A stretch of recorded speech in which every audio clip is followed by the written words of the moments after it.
السلام عليكم ورحمة الله وبركاته. سلام ጤና ይስጥልን ክብራትና ክብራን አድማጭ ተመልካቾቻችን ሁሉ ሰላም ሁሉ መልካም ከኛ ጋር ሁሉ ሰላም ነው። እጅግ ወሳኝ መደመጥ ያለባቸውን ጠቃሚና ጠቋሚ የሆኑ መረጃዎችን ወደናንተ ይዘንላችሁ ቀርበናል። ይሄው አጠቃላይ የንግድ ባንክ ተጠቃሚዎችን ማለትም ለኢትዮጵያ ንግድ ባንክ ደንበኞች የሆናቸው የንግድ ባንክ አካውንትን ከፍታችሁ ገንዘብ ያስቀመጣችሁ በውጭም በሀገር ውስጥም የምትገኙ ኢትዮጵያውያንን በሙሉ የሚመለከት ከዛሬ ጀምሮ በመላው ኢትዮጵያ ላይ ተግባራዊ የሚደረግ አዲስ መመሪያ መተላለፉን ነው እንግዲህ ከባንኩ ያገኘነው መረጃ የሚጠቁመው። ምናልባት እንግዲህ መመሪያው እጅግ በጣም ጠቃሚ ቢሆንም ይህንን መመሪያ ባለማወቅ ወይንም መመሪያውን ባለመገንዘብ ተግባራዊ ካላደረገን ምን ይደርሳል የሚሉትን በዚህ ቪዲዮ ውስጥ ወደናንተ እናደርሳለን።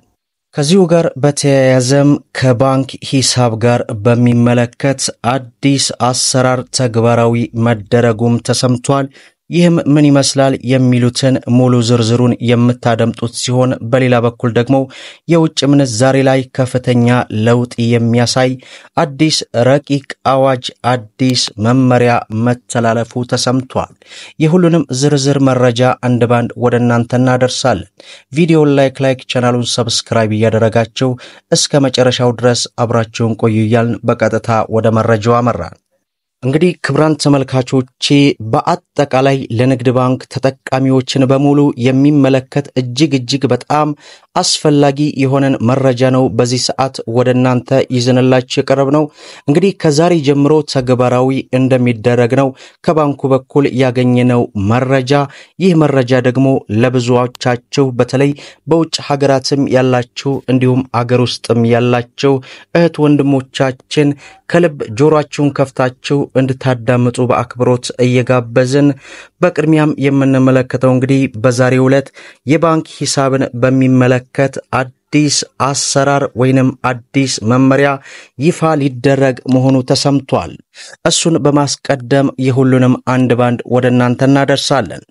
በበርካታ የባንክ ሂሳቦች ተበታትነው የሚገኙ የመንግስት ገንዘቦችን ወደ አንድ ቋት ይሰበስባል የተባለው የትሬዥሪ ነጠራ አካውንት ስርዓት መተግበር መጀመሩ በዛሬው ዕለት ተገልጿል።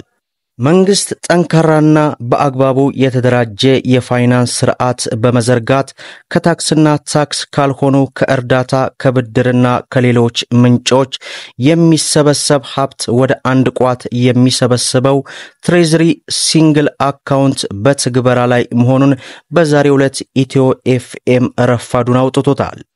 ይህ አሰራር ስርዓት በበርካታ የባንክ ሂሳቦች ተበታትነው የሚገኙ የመንግስት ገንዘቦችን ወደ አንድ ቋት የሚያመጣ መሆኑን አስታውቋል። በገንዘብ ሚኒስቴርና የትሬዥሪ የመንግስት ሂሳብ መምሪያ ኃላፊ ነጥሩ ወንዶሰን በተበታተነ የሂሳብ አያያዝ የሚከሰቱ ችግሮችን በማቃለል ዘመናዊ የመንግስት ጥሬ ገንዘብ አያያዝ አስተዳደር እንዲኖር ያስችላልም ብለዋል። ኃላፊዋ መንግስት የገንዘብ እንቅስቃሴን ለማዘመን በጀመረው ጥረት ሂደቱን በዲጂታል ስርዓት ለመለወጥ አበራታች ስራ እየከናወነ እንደሚገኝም አስረድተዋል። በሌላው መረጃችን አጠቃላይ ለንግድ ባንክ ተጠቃሚዎች በሙሉ ከዛሬ ጀምሮ ተግባራዊ የሚደረግ አዲስ አሰራር ከኢትዮጵያ ንግድ ባንክ በኩል ወጥቷል። በባንኩ ዋና መስሪያ ቤት በተከናወነው ካርዶች ይፋ የማድረጊያ ስነ ስርዓት የኢትዮጵያ ንግድ ባንክ ፕሬዝዳንት አቶ አቤሲኖ በአፍሪካ የማስተር ካርድ ኩባንያ ፕሬዝዳንት ማርክ ኤሊዮት የባንኩ ምክትል ፕሬዝዳንትና የማስተር ካርድ ኩባንያዎች የሥራ ኃላፊዎች ተገኝተዋል። የኢትዮጵያ ንግድ ባንክ ፕሬዝዳንት አቶ አቤሲኖ በዚህ ጊዜ ባደረጉት ንግግር ከማስተር ካርድ ጋር የተደረገው ስምምነት ባንኩ ለደንበኞቹ የሚሰጠውን የካርድ ክፍያ አገልግሎት ዘመናዊ ፈጣን ደህንነቱ የተጠበቀ ከማድረግ በተጨማሪ የክፍያ ስርዓቱን አንድ ደረጃ ከፍ በማድረግ ዓለም አቀፍ አገልግሎትን ማግኘት የሚያስችል በኢትዮጵያ ለመጀመሪያ ጊዜ ይፋ ማድረጉን ተገልጿል። ግዥን የሚያቀላጥፍ በካርድ የታተመና ከሞባይል ባንኪንግ አገልግሎት ጋር የተጣመረ ቨርቹዋል አገልግሎት መስጠት የሚያስችል መሆኑ ተገልጿል። ፕሬዝዳንቱ እንደገለጹት ስትራቴጂያዊ ትብብር የኢትዮጵያ ንግድ ባንክ በሞባይል ባንኪንግ አገልግሎት ያለውን ሰፊ የገበያ ድርሻ በመጠቀም በቨርቹዋል የካርድ አገልግሎት የባንኩን ከ40 ሚሊዮን በላይ ደንበኞች የዘመናዊ ዲጂታል የባንክ አገልግሎት ተጠቃሚ ማድረግ የሚያስችል መሆኑንም ገልጸዋል።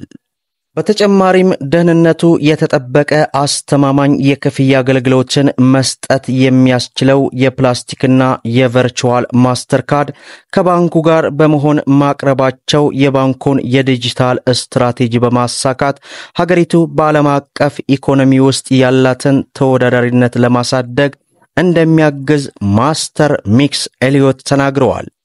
የኢትዮጵያ ንግድ ባንክ ፕሬዝዳንት አቶ አቤሲኖ ባንኩ ከኩባንያው ጋር በጋራ በመስራት የዲጂታል ክፍያ ስርዓትን እንዲስፋፋ ላደረጉት አስተዋጽኦ ከማስተር ካርድ ዕውቅናም ተበርክቶላቸዋል።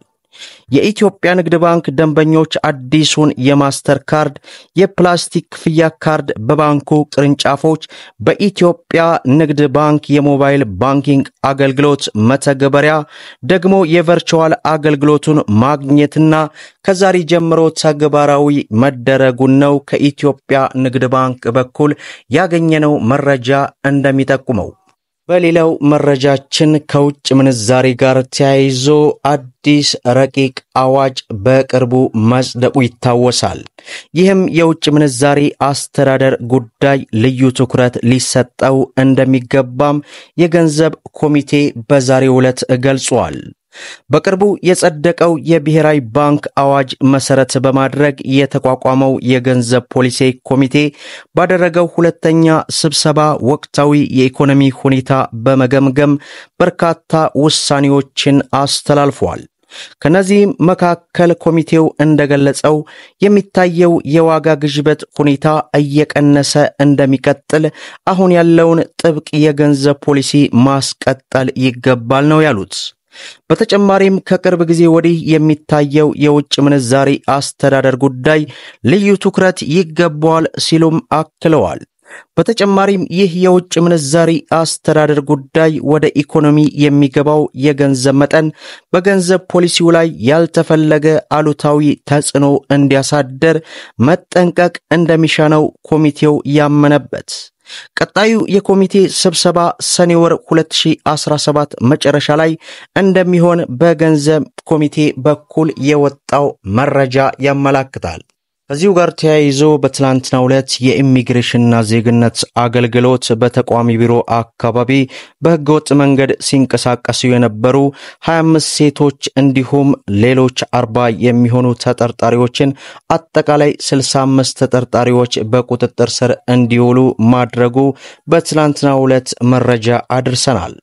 መስሪያ ቤቱ ግለሰቦቹ በቁጥጥር ስር የዋሉት ከፌደራል ፖሊስ ኮሚሽንና ከልደታ ክፍለ ከተማ ወረዳ 7 አስተዳደር ጋር በመቀናጀት እንደሆነም ነው በትላንትናው ዕለት የተመላከተው። መደመጥ ያለባቸውን ወሳኝ የሆኑ መረጃዎች ወደናንተ አድርሰናል። ለብዙ ኢትዮጵያውያን ድረስ ላይክ ሸር አድርጉት እያልኩ እስከ ፍጻሜው ድረስ አብራችሁን ስለቆያችሁ ልባዊ ምስጋናችንን እየሰጠን በሌላ ቪዲዮ እስከምንገናኝ ወሰላሙ አለይኩም ወራህመቱላህ።